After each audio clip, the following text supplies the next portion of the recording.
the chief rabbi of Israel, Rabbi Lowe, a number of years ago, spoke in Manchester in England, which is where I used to live. And he told an incredibly interesting story that occurred once in the BBC. Do you ever hear the BBC? Jolly good, ripping show. I broadcast on the BBC. Yes, that's why the Queen likes me. Did you know that? The Queen of England came to Manchester 5 years ago, and she was presented to the Jewish community. And she shook hands with the President, and she said, "Is Rabbi YY here?" And he said, "No, ma'am." "Oh, what a pity. We listen to him all the time on the radio, and we think he's awfully good. So how about that? CHAZAQ and Torah Anytime have brought you a rabbi the Queen likes. 2 queens, that's unbelievable." So basically, there was, in 1947, a debate which BBC Radio was having between a famous English intellectual by the name of Toynbee. Sorry, incidentally, are you getting my accent? Yes. Are you sure you're with me? Yes. If you prefer, I can talk like this. Actually, to tell you the truth, I come from the Bronx. I was getting no gigs as a rabbi, as a speaker. I went to a voice coach. He said, "Well, you need an accent." I said, "What sort of accent?" He said, "You can speak with an English accent like Rieti. Or if you like, you could do an Australian one like Becker. Or if you like, you can do a South African one like Tats." I said, "Nah, I can't do those." He said, "How about an Irish accent?" "How about a Scottish accent?" "Oh," I said, and suddenly all the bookings started to come in. It's like, I pretend to have this accent. Anyway, so basically, what happened was that there was a big debate by BBC Radio by this fellow called Toynbee. And this fellow called Toynbee was going to be debating with a famous Jewish intellectual. And the Jewish intellectual and he were arguing about the possible establishment of a state, a Jewish state. And the guy Toynbee was outraged and horrified at the thought that there could be a Jewish state. And the Jewish speaker was, of course, in defense of the idea of a Jewish state. What was Toynbee's argument? Very interesting. Toynbee's argument was that if the Jews are given a state, this is 1947, if the Jews are given a state, then what's to stop the Italians claiming Germany and France because it used to be part of the Roman Empire? Greece could claim Italy because that used to be part of the Greek Empire. The whole world will go crazy if people who used to have empires 4,000, 3,000 or 2,000 years ago want to have it back. The British would reclaim New York. The world would be upside down. This cannot happen. The Jewish intellectual turned around and said the following thing: "You don't have to worry." And he invited this English anti-Semite to imagine the following thing. He said, imagine a plane is arriving at this very moment at Rome Airport. And of course this is 1947, so you can imagine what Rome Airport looked like in 1947. That'd be a small passenger plane. They push the stairs up to the airplane, and all the people get off, and standing there on the stairs, the last guy is an old guy wearing a toga. And they speak to him and say, "Who are you?" And nobody can understand the word he's saying. So they take him inside the terminal building, and they get one of the professors from the university to speak to him. And it turns out that the guy is speaking Latin, classical Latin. That's why they can't understand him. They're speaking Italian, he's speaking Latin. So the guy speaks classical Latin, and he says to him, "Who are you?" He says, "Me? Julius Caesar." "Julius Caesar?" "Yes." "The Julius Caesar?" "Yes." "How come you're here?" "Don't ask. But tell me, have I truly arrived back in Rome? Is Rome still the capital of the greatest empire in the world?" No. "Does the decree of Rome still control the lives of billions of people?" No. "Do the Roman legions still strike terror into the breast of their enemies all over the world?" Well, Italian soldiers, I mean, joke, right? At the exact same moment, there's a plane arriving at Athens airport. And they push the steps to the plane, and everybody gets off, and again, after everybody's got off the plane, there's an old fellow standing there, again wearing a toga. So they go up and they speak to him, haven't a clue what he's saying.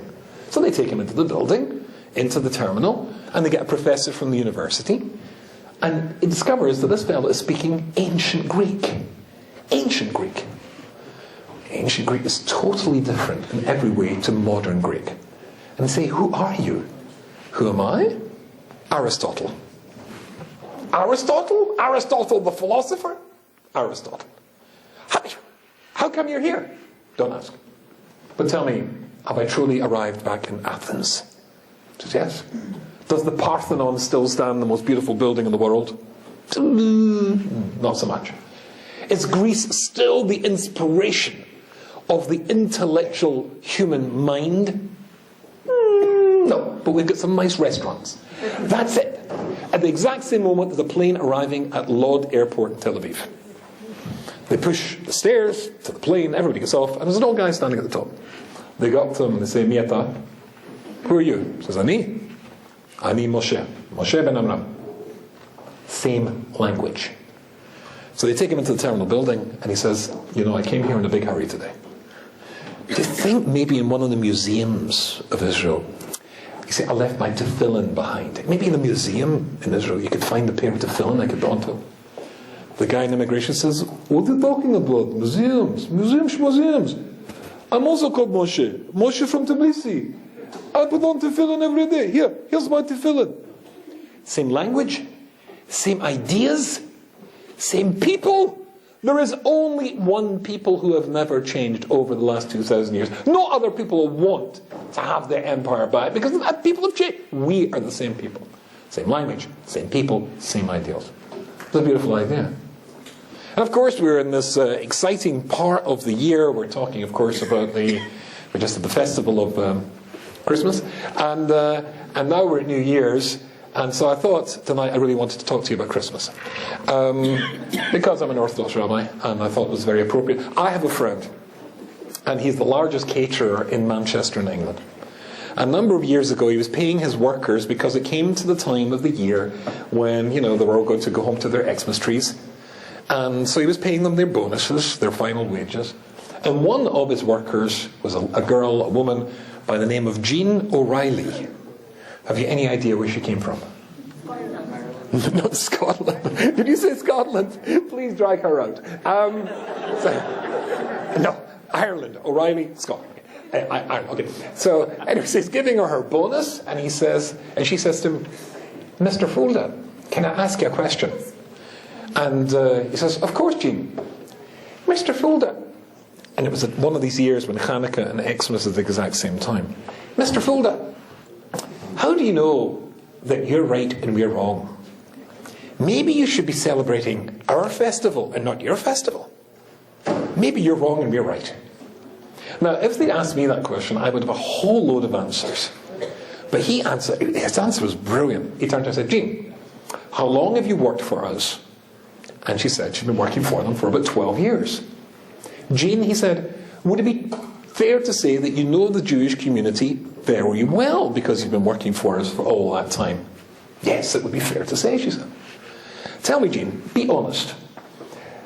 Am I a good employer? She says, a very good employer. They always pay my wages in time. They always pay bonuses. I make no distinction between my Jewish employees, my non-Jewish employees. I'm a good employer. Is that true or not? Be honest. Yes, you're a very good employer. And Jean, you've been with us for 12 years. So once we cater an event and there's food left over, what do we do with that leftover food?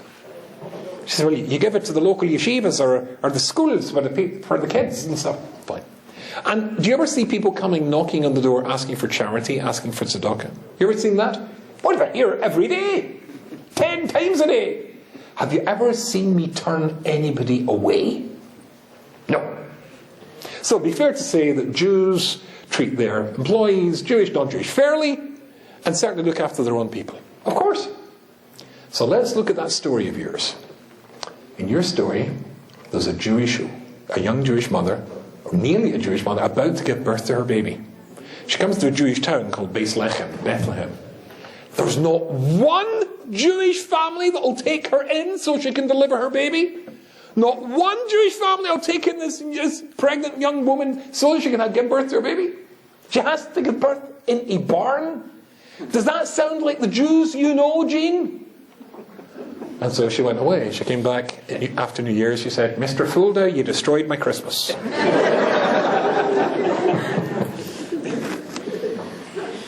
And the interesting thing is that there are some people who just don't get the whole Hanukkah thing. They really don't get it. I must tell you a story. A story going back to the BBC. I remember many, many years ago when I was just a young fellow, newly married to my late wife, Jean. And the BBC, on the same radio channel we were talking about before, were talking that there was going to be broadcasting a program by the then Jerusalem correspondent of the BBC who was called Michael Elkins. And this program, they said, for weeks they were trailing this and they were advertising this. A Jew at Christmas, it was called. A Jew at Christmas. And don't forget to listen to Michael Elkins, A Jew at Christmas. And I remember saying to my late wife, we won't listen to that. We won't listen to that. What can he say? If he, a Jew, says nice things about Christmas, it's what's called a Chil Hashem. So much Jewish blood has been spilled in the name of that religion over the centuries. To say nice things about Christmas is a Chil Hashem. Conversely, if he says nasty things about Christmas, it's also a Chil Hashem. You don't go around attacking other people's religions and their views. It's also a Chil Hashem. So we won't listen to it. So we listened to it. And he said some of the most moving and beautiful things I think I've ever heard. He said that, he explained he'd been born a Jew twice. He said the first time he was born a Jew was in New York's Lower East Side. And he said, when I was the BBC's Jerusalem correspondent, before 1967, when, of course, if you remember, there was the Green Line separate, the West Bank was then controlled by Jordan. Nobody wanted it to be a Palestinian state there. And he said, I used to go to the Green Line and I used to look down when it was Xmas Eve and see all the Christian pilgrims making their way to Bethlehem. He said, I thought that was nice. I thought that was nice that you could go to your religious centre on the big day in your life to celebrate your festival. He said, but you, the Christian world, made no complaint when at that time, before 1967, at that time when the only religious site for the Jewish people, the Kotel Maravi, the Western Wall, was closed and barred to us. And he really gave it to them. Now, he broadcast this in BBC National Radio, and also it was broadcast in BBC World Service. Now, I've broadcast many times in World Service. Minimum audience, 156 million people. And he gave it to them. But he'd been born a Jew twice, he said. First time he was born a Jew was in New York's Lower East Side. And he said the Lower East Side of New York in those days was a completely Jewish world. The language that people spoke was Jewish. They spoke Yiddish to each other. The store signs were in Yiddish. If you had an argument with your neighbour or your business partner, you took it to the rabbi and they settled it for a lot less money than lawyers charge. A completely Jewish world. Then he said when he was 9 years of age and his brother was 10, his parents had managed to scrape together enough money from working in the sweatshop all day to make the nice clothes for other people to wear, that they were able to move to the west side of New York. And he said it was there, you, the Christian parents, told your kids to call us kike and sheeny and dirty Jew. He said, but we were tough and we fought back. He and his brother became what was known as Schlüsselkinder. Anybody know what Schlüsselkinder were? Latchkey kids. He said the parents left the house so early in the morning and got back so late at night, working, making the nice clothes for other people to wear, that he and his brother had to let themselves out in the morning. They wore the house key, the front door key, and a string around their neck. Schlüsselkinder, latchkey kids. And they let themselves back in at night. He said, but we were tough and we fought back, but he said he remembers there was a time when he felt he couldn't fight back anymore. It was Christmas Eve. And he decided to go to the local department store, Macy's or whatever it is, to join the line of all the other kids who are waiting to see Santa Claus. This ridiculous figure in the red and white costume. You know, of course, why it's red and white, don't you? Coca-Cola. Because of good old Coca-Cola, that's right. Before Coca-Cola in the 1920s adopted Santa as their symbol, you find it on the cans, then his costume could be any colour you wanted, but they wanted it to be their colours, which is red and white, which is why Santa's red and white. Anyway, eventually came his turn. The line came to the platform where the guy's wearing the costume with the pillow up his jumper. And And so he stands and approaches him and starts to whisper to the guy behind the cotton wool beard what he too wanted for his Christmas. And the guy behind the cotton wool beard said, "Get lost kike. Go and see your rabbi." And Michael Elkin said, "I spat in his face." And the Santa Claus took the back of his hand and cuffed him and sent him flying off the platform. The other kids started to beat him up. After all, he just spat in Santa Claus. And he rushed home. He rushed home, he was very upset, he slammed the door, and his mother saw that he was upset, and she said to him, in Yiddish, "Was hat passiert?" What happened? What's going on? And he screamed at her, "This is America. The language of America is English, but oh no, not you. You're still living in the old country, in the old world. Speak English." And he refused to answer his mother when she spoke to him in Yiddish. He wouldn't cover his head at home. When she lit the candles Friday night, he wouldn't answer Amen to her bracha. He became a rebel. And he says he remembers this time of the year as being a very friendly and warm time of the year. He said he and his friends used to gather around the piano to play what he called the Christmas folk songs, which he said if he didn't sing as well as them, certainly he knew the words as well as them. By that time, he said, all the dates in my calendar were your dates, not our dates. It was Christmas, not Hanukkah. It was New Year, not Rosh Hashanah. It was Easter, not Pesach. But he'd been born a Jew twice. The next time he was born a Jew, he was an American GI, riding in a truck through the gates of a concentration camp called Buchenwald. And he got down out of the truck, and he stood there aghast and horrified, looking at the piles of human corpses. And I suppose if we had a time machine and took us back at this moment to that point in time, at least we would see such horrific sights, we would never get them out of our mind, but at least we know what we're going to see. But nobody prepared him. Nobody prepared those first soldiers who went through the gates of what they were going to see. And he stood there in shock, literally in shock, while one of these living skeletons in these horrible striped uniforms that Jews were forced to wear came wandering up to him and started to speak to him. Elkin said, "I took the man and I cradled him in my arms." Guy could hardly stand, and said to him, "I'm an American, do you understand? I'm an American. We've liberated you. We can't hurt you anymore. Do you understand? I'm an American. But I don't know what you're saying." And the skeletal figure said to him, "Was? Verstehst du nicht die Mamaloschen? Oder bist du nicht ein Yid? What, you don't speak Yiddish? But aren't you a Jew?" After that, Elkin said he became a Jew for the second time. And there are some people who just, it takes something big for them to get it. For them to come back and be the sort of Jews that we should be. Here's an interesting idea. Suppose I could give you the ability to travel through time. Suppose I could create a time machine. Now, of course, everybody gets excited about time machines. Fiction and science fiction certainly is full of time machines. Suppose you had the ability to have a time machine. Would you want it? Let me tell you a story. In Manchester, a number of years ago, I think it was about 20 years ago, there's a store in England called Marks and Spencer's. Have you ever heard? That's our Macy's. Well, you got Macy's, we got Marks and Spencer's. And basically there was an Irish, now we're getting back to Ireland, an Irish cultural organisation with the letters IRA, who had parked a van full of explosives in the Manchester city centre. They did give a warning, and they exploded this van, destroying Marks and Spencer's. That was a blow against the British heart. Anyway, so basically, when it was remade, they shared the building with another department store called Lewis's. So the basement was Marks and Spencer's, and then the ground floor, that was Lewis's, and then Marks and Spencer's. Very interesting. My late wife had fallen and hurt her knee. So when she was well enough to travel again, she wanted to go to Marks and Spencer's. She's a woman, right? So she wanted to go to Marks and Spencer's. And this will probably offend you, and I'm very sorry. The ladies to my left. But we guys know, and maybe you do too, that there's a clear genetic distinction between men and women when it comes to department stores. Is this true? Most women, in my experience, are happy to shop in department stores for about 3 weeks. My own tolerance is about 3 minutes.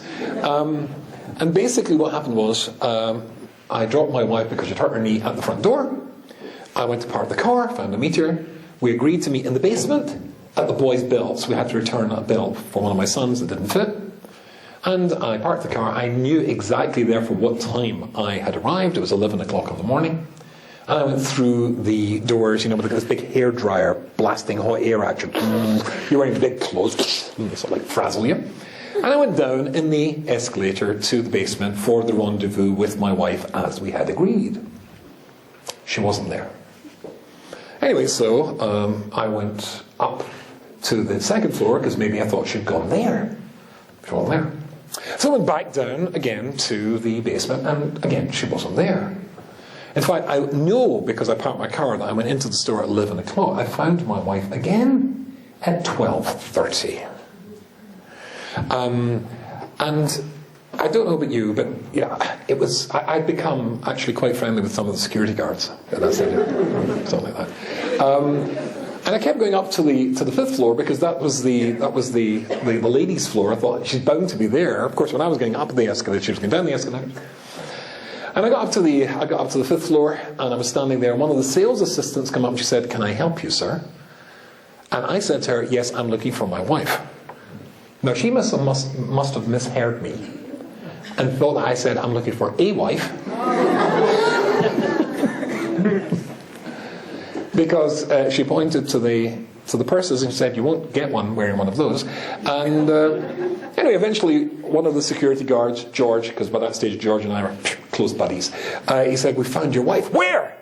"In the basement, at the boys' belts."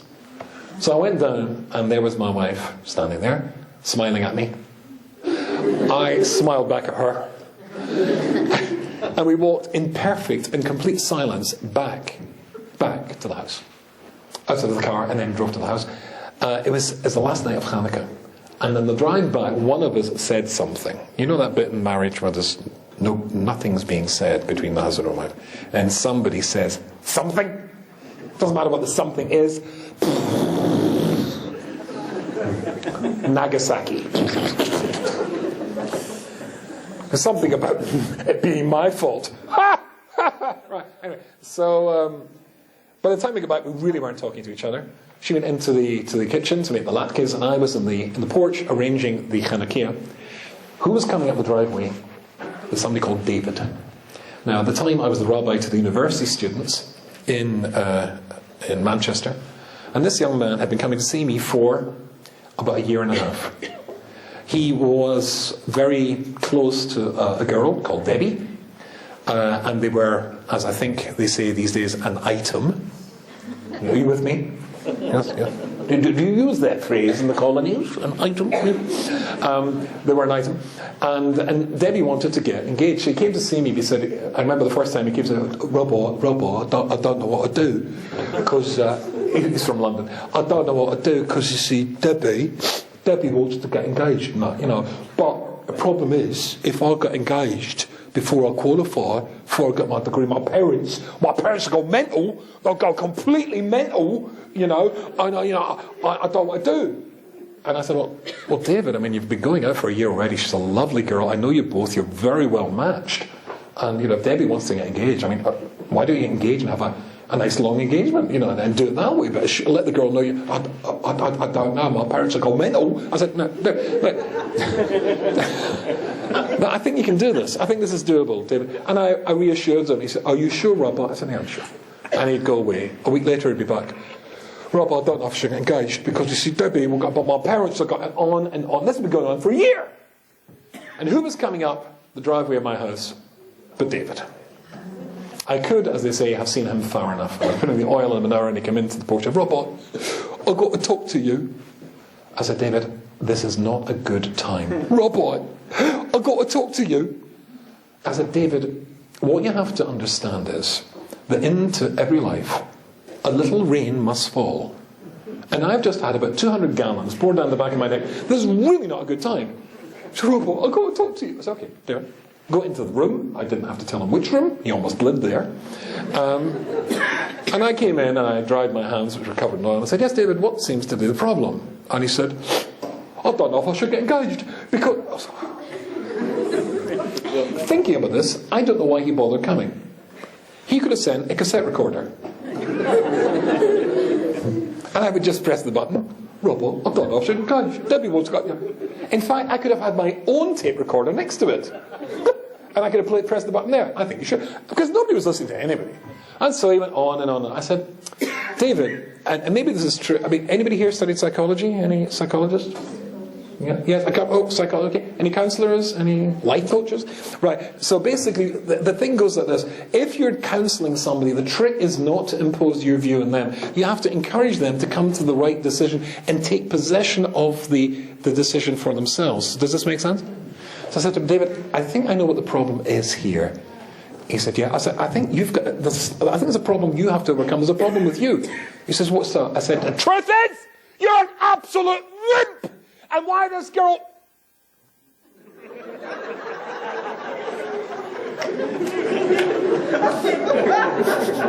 Oh!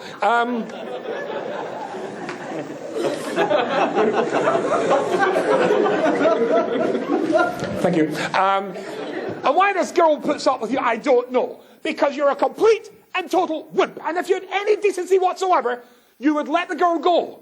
And then contact some dating agency and get them to set you up with a jellyfish. Because that's what you are!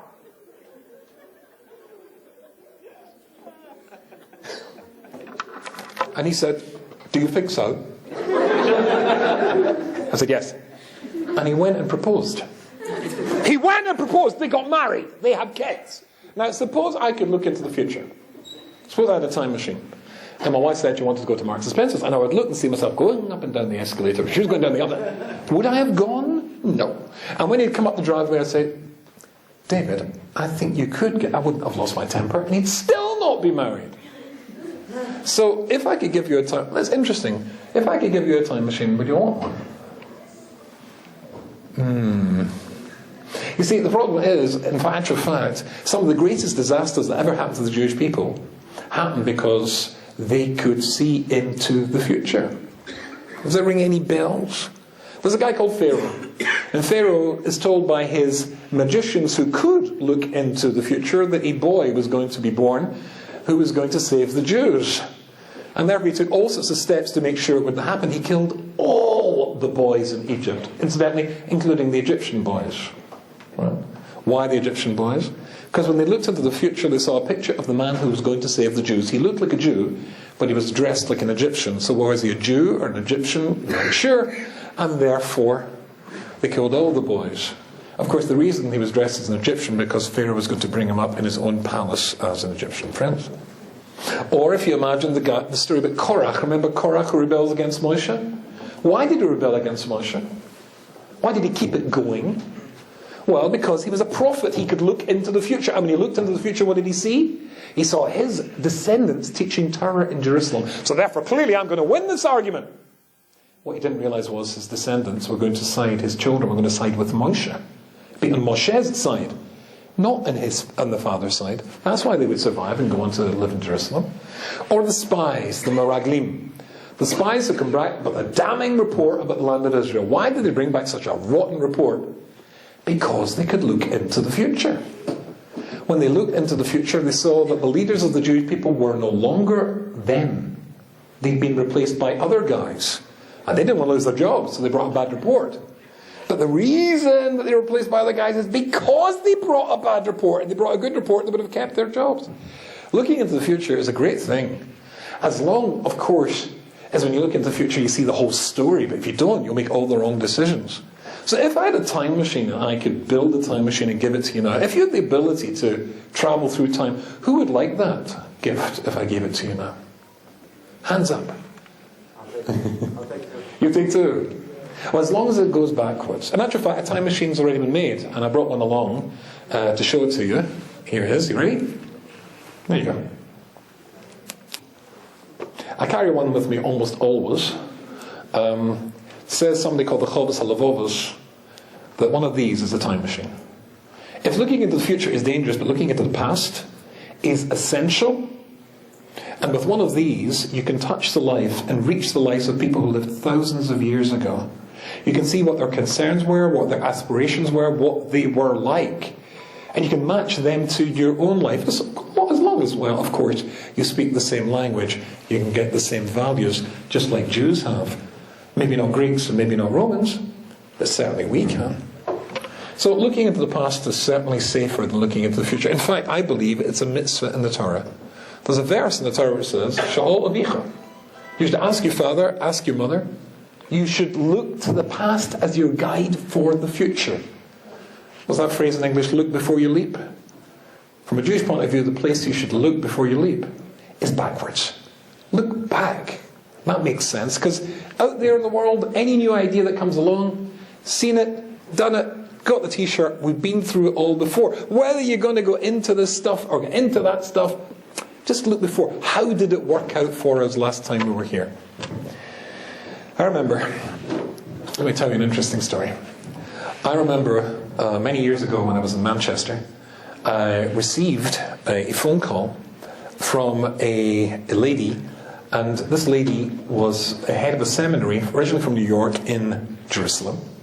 She was recruiting girls from university to come to her seminary, which is a seminary that specialised in girls who didn't have a strong religious background to allow them to catch up. And basically, she phoned me up. I'd never met her before, but one of my Talmidim was close to her and his wife, and both his wife and our wife are friends. So could she speak to my students? I said, yeah, I give a shiur on a Tuesday night. She can have my shiur on a Tuesday night. And on the Tuesday morning, she phoned up. She said, I know I'm supposed to be speaking for you tonight, but could I come and speak to you about a different problem? I said, sure. So this Rebbitzin came to see me, very sweet lady, and she told me the following thing. She'd already been lecturing in London, and she'd spoken to rabbis in London, and they said the person who could solve her problem was Rabbi Y.Y. Rubinstein. I realised that they were, I think the phrase is, passing the buck. What was the problem? The problem was, interesting this, there was a young lady who had come to her seminary. She was her Rebbitzin, her mentor, her role model. And this young lady, when she had grown and got to the stage of settling down and marrying, somebody suggested that she met somebody who was already married before, was divorced, was a rabbi, and the rumours surrounding the divorce were not too flattering to this fellow. So she wasn't sure whether or not she should marry the fellow. And so she went and asked advice of a couple of rabbis, and they said, yes, don't worry, he's a completely changed character. You could marry him. And so she did. What's that other phrase in English about the leopard and what it never does? Nor had he. As horrible as he was to his first wife, he was to the second wife. And after a year and a half, she gave birth to a baby, and the baby passed away. And so she said to this Rebbitzin, she's called Marcy Jablonovitz, she said to Marcy, she wants to go to England and have a break. And she thought that was a good idea. So she spent a week in London, and then a couple of days in Oxford, and then she disappeared to a place called Thinhorn. Have you ever heard of Thinhorn? Thinhorn is about as far away from civilization as you can get in the British mainland. I'm going to ask my assistant here, could you bring me the blackboard over here? Look, oh wow, look how he did that. Unbelievable. What a mover. Look at this. No, over here, not over there. Have you done this before? Yeah. Pure talent. TorahAnytime.com. This is a first.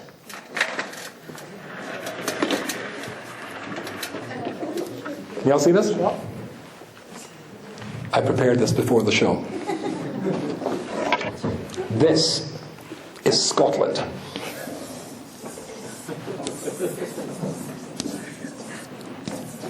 The rest down there is England. I'm not even going to bother with that. Don't tell Rabbi Rietti.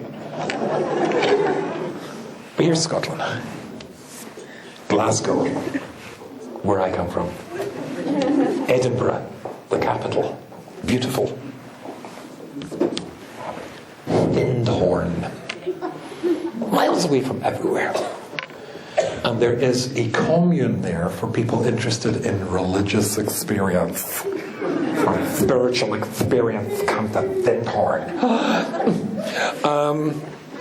And this girl that ended up in Thinhorn, I heard about Thinhorn. I heard of it by reputation. It's really a wacky place.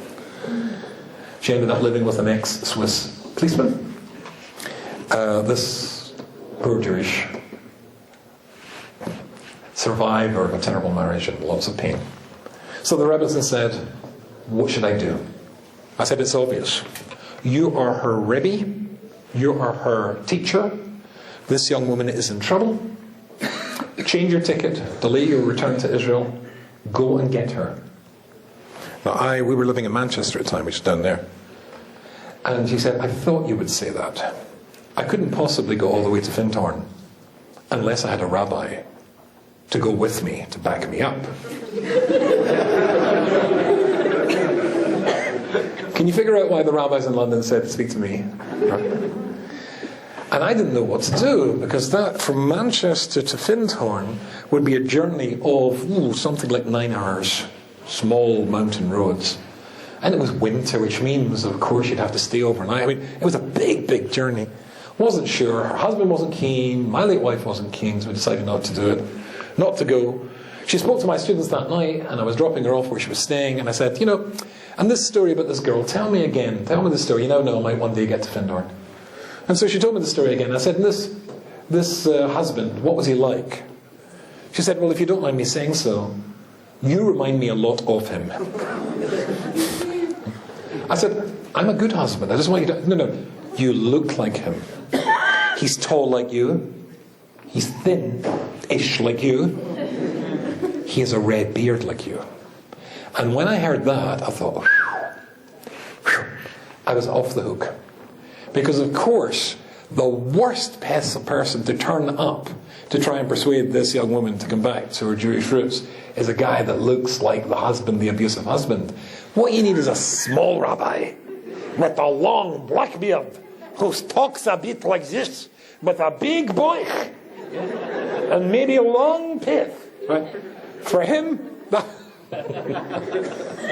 he would be perfect. I would be a disaster. That was that. So she went back to Israel. The year moved on. It came to our beginning of the summer, and what happened was that I was lecturing in Gibraltar. Gibraltar is one of my favourite communities, Kehilas in the whole world. 600 Jews, Sephardim, 600 Jews, 4 working synagogues. Not 600 Jewish families, 600 Jews.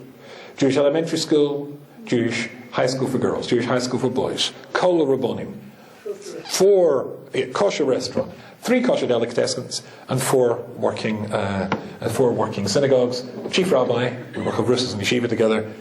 Sephardim. Wonderful. And I was there lecturing because the chief rabbi of Gibraltar is an old friend of mine. He invited me to speak there. It was over Tisha B'Av. And Tisha B'Av, of course, as everybody knows, is this most serious day in the year. And I spoke to the entire Kehillah, that entire Kahal, the whole community. Halfway through my talk, in came 2 of my university students. So, one of mine and a friend of his.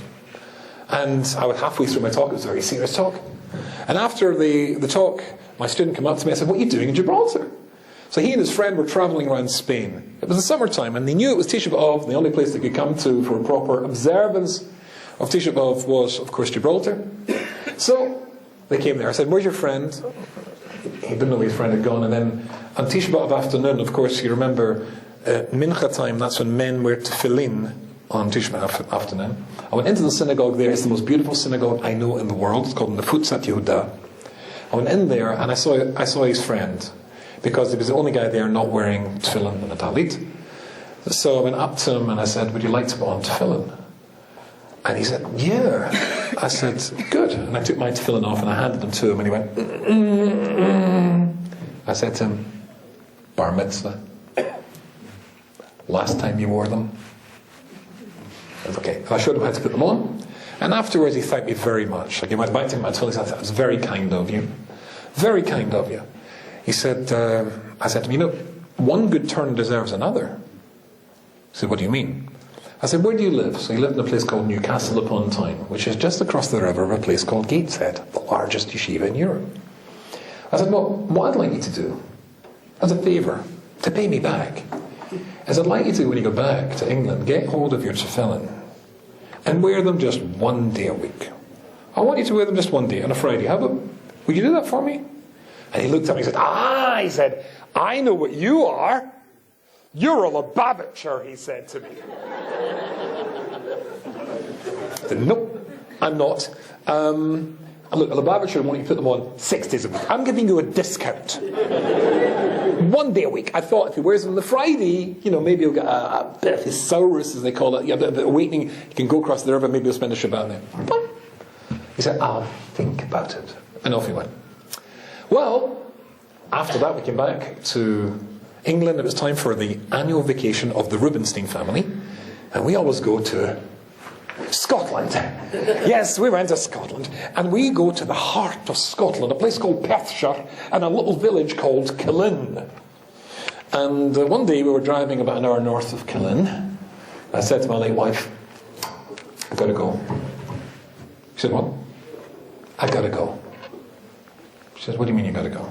My kids were all in the back of my car. 4 or 5 kids all squished on the back. I said, I've got to go. She said, not Thinhorn. I said, look, there's a young Jewish woman up there, and she's in trouble. I've got to go. She said, you do this stuff all day long, all year long. This is our family vacation. I know, but we're quite near. I've got to go. She said, okay. So we drove. It was still a 3-hour drive from there to get to Thinhorn, through the mountain roads. Eventually came to Thinhorn, and we got to Thinhorn. My kids, being young kids, of course, you go on a drive with young kids, what do they want to do? Bathroom, restroom. So, and of course, if you're a decent parent, you say, shut up. Anyway, so we pulled it to Thinhorn, it looks a bit like a kibbutz. Remington is really a kibbutz, just like that. So we drove to the centre, there's nobody about. And we came to the centre of the place, my kids all rushed out, went into the restaurant. And I looked in the centre, the main room of the place, and this was, on the walls was a history of Thinhorn. It started off, amazingly, in 1956, with one recreational vehicle parked in the middle of a field in a place called Thinhorn, miles away from anywhere, on the coast. And there was a couple, a man and a woman, who'd come there to look for spiritual growth. You know what I'm talking about. So this couple, who happened to be married to 2 different people at the time, were looking for spiritual growth in a field in the north of Scotland. And then it showed you another picture, and this is 5 years later. There are 2 recreational vehicles parked in the field. Ooh. And 5 years later, there were 10 recreational vehicles parked. And this grew into a community called Thinhorn. And people to this day go there for spiritual enlightenment. There was a poster advertising a talk that was going to be given that night, which I was going to miss. The amazing healing power of dolphins. I had a picture in my mind. Of somebody who's an elderly participant in the program at Thinhorn who has a heart attack. He goes, boom, and he falls down. Somebody shouts, quick! Bring a dolphin! Somebody brings a dolphin. They rub the dolphin in the guy's chest. Guy dies, the dolphin dies, but couldn't you feel the love? So in other words, Thinhorn is for lunatics. And to tell you the truth, if you remember the story, it was so long ago that I'd heard the story about the Jewish girl who ended up there. I couldn't even remember her name. I said to my late wife, I don't know what to do. How am I going to find this girl? She said, you will have siyata d'shmaya. Heavenly inspiration. Just go. So I went out. I pulled out my payas. I unfurled, my tzitzis, I unfurled my payas, the yarmulke to the front, and I walked. And I saw a Jewish couple immediately, an elderly Jewish couple from New York. I knew that they were Jewish. They took one look at me and they went... And I couldn't understand why I couldn't find anybody. And then I found that they were all in the dining room. It was a dining hall. They were having their evening meal. I came into the dining hall, and I'm not a Lubavitcher. I don't do this stuff very easily. And everybody there is incredible. If you're a member, they give you a card, like factories, like a time card with your name, so that when you get your meal, you click it and they know you've had that evening meal. And there was the name of the 250, 300 people at Thinhorn. All their names were there. This is easy. I'll go through the names until I find the name of the Jewish girl. That'll ring the bell, and then I can go and speak to her. So I started to go through the cards looking for a Jewish name. 1, 2, 20, 30. Half the people at Thinhorn were Jews. Half the people at Thinhorn were Jews. Mostly Israelis. So I went into the dining hall.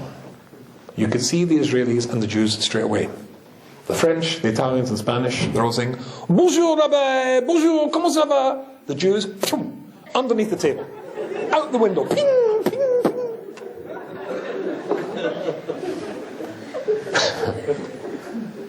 Never found her. Came back. I said to my wife, "I don't understand this. I don't understand it. We made this big schlep. We came all this way.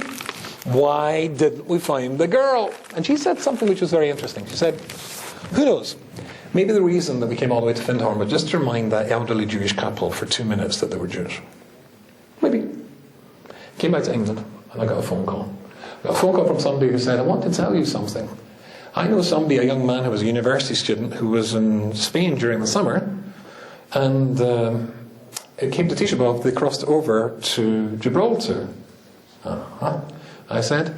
And when he was in Gibraltar, he heard a lecture given by Rabbi Rubinstein. I remembered. I just want you to know that he went back to England and he's been putting on his tefillin every single day. He's been going to Shul on Shabbos, started keeping Shabbos, and now he's trying to persuade his father to come to Shul on Shabbos as well. Now this has nothing to do with me, incidentally, because I was giving a shiur on Tisha B'Av. It was a serious shiur, serious stuff, big stuff, Tisha B'Av stuff. And this wasn't one of my students. I didn't even know he was listening, but he was listening. You see, there are some people who are looking for the answers to who and what we are out there, like Michael Elkins was once upon a time, when the dates in his calendar were Christmas and not Hanukkah, and when it was New Year's and not Rosh Hashanah, and then when it was Easter and not Pesach. And there are others who know that the answers to who we are is where the answers always have been, when we look back and we see exactly who we've always been. Let me tell you an interesting thing. One of my personal heroes is somebody called Natan Sharansky. He used to be called Anatoly Sharansky. Sharansky writes in his wonderful book, Fear No Evil, which is his autobiographical book, he writes the following thing. While my own focus was on Jewish immigration from the USSR, I was also active on behalf of people from many national and religious groups whose rights were brutally violated by the Soviet regime, including Pentecostals and Catholics, Ukrainians and Crimean Tatars. The Helsinki Watch Group, which Sharansky and others set up, also produced documents about human rights violations in Soviet prisons, labour camps and psychiatric hospitals. My interest in helping other persecuted peoples was an important part of my own freedom, a freedom that became real only after I returned to my Jewish roots. For the activist Jews of my generation, our movement represented the exact opposite of what our parents had gone through when they were young. But we saw what happened to their dreams, and we understood that the path to liberation could not be found in denying our own roots while pursuing universal goals. And of course, socialism, communism is a universalist, at least in theory, philosophy. Everybody's equal, everybody's included. Not at all, he says. On the contrary, we had to deepen our commitment, because only he who understands his own identity and already become a free person can work effectively for the human rights of others. In Israel, when I was writing this book, writes Sharansky, I came upon an image by the American writer Cynthia Ozick that captures this idea perfectly. The shofar, the ram's horn that is sounded in the synagogue on the high holy days, is narrow at one end and wide at the other. Nothing happens if you blow in the wide end, but if you blow in the narrow end, the call of the shofar rings loud and true. And I think, honestly, that I am a decent citizen of the United Kingdom and latterly of the United States. I pay my taxes, reluctantly, but I do. I help old ladies cross the street, even if they don't want to cross the street. I'm a good person, but I'm a good person as a Jew. It's really a question, I suppose, of that. You know how that phrase, I'm an American Jew, or you're Jewish American? It's a question where you put which word do you make the adjective, and which word do you make the noun? You know what a noun is called in Hebrew? Anybody know? Shem davar. The name of the thing. An adjective describes the thing. See, I'm a Scottish Jew. The sort of Jew I am, as I was born in Scotland. But my noun, my Shem davar, the name of me, what I am, I'm a Jew. Other people want to say, no, I'm a Jewish American. What's the most important thing? Being American. It's a question of what it is. Some people are looking for the answers out there. Some people are looking for the answers here. And it's New Year's. You should be all out having a party. And you came to sharing and to hear Jewish music. And TorahAnytime.com have got a wonderful thing going on at the moment. The rich guy who's given $50,000. A dollar to match every dollar that we gave. I just gave 20. Do you know how many hours of videos of Torah was shown last year? It was 2.3 million. 2.3 million hours of Torah was shown all over the world. I met somebody when I spoke at the Good Israel conference just a few days ago, who told me that he goes to a kosher gym. He watches my shiurim on TorahAnytime.com when he's on the treadmill. He's probably hello, hi, you're losing a lot of weight. Keep it up. Doing great. I was very impressed. I could hardly see you. I bet you have to run about in the shower to get wet. And they're going to light up the world campaign, a dollar for dollar match. I mean, wow, this is good. I just give them $20. It's such a wonderful thing. Wherever I go in the world, people say to me, you're Rabbi Rubinstein.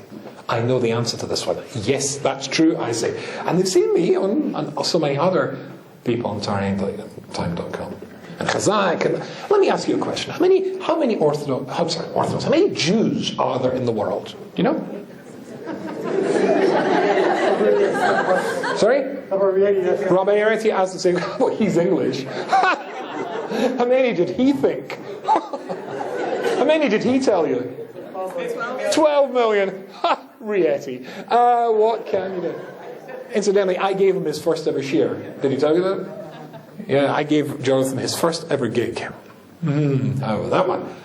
So it's actually 14 million. Jonathan. There's 14 million Jews in the world. Here's an interesting question. Of the 14 million Jews in the world, how many do you think keep Shabbat? Is that what he asked as well? He's copying me. Okay, yeah. Okay. Did he do this in a Scottish accent? How many do you think keep Shabbat? But 2 million. Who said 3? 6 million. Rubbish. 20%. Of the people who keep Shabbat, let's say it's about 2 million. Of the people who keep Shabbat, how many, if they're stuck, and did he ask you this question? If you're stuck in Shabbat and you don't know if you do something, could pick up maybe a sefer and read it? Find out?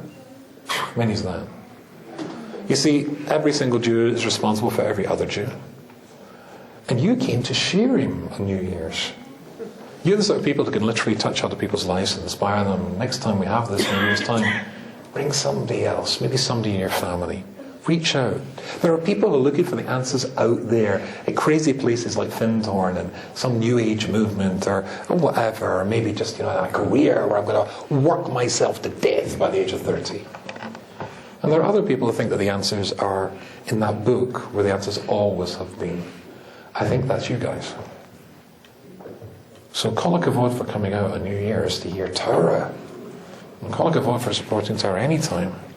And kol hakavod for beaming a Scottish accent for nearly an hour.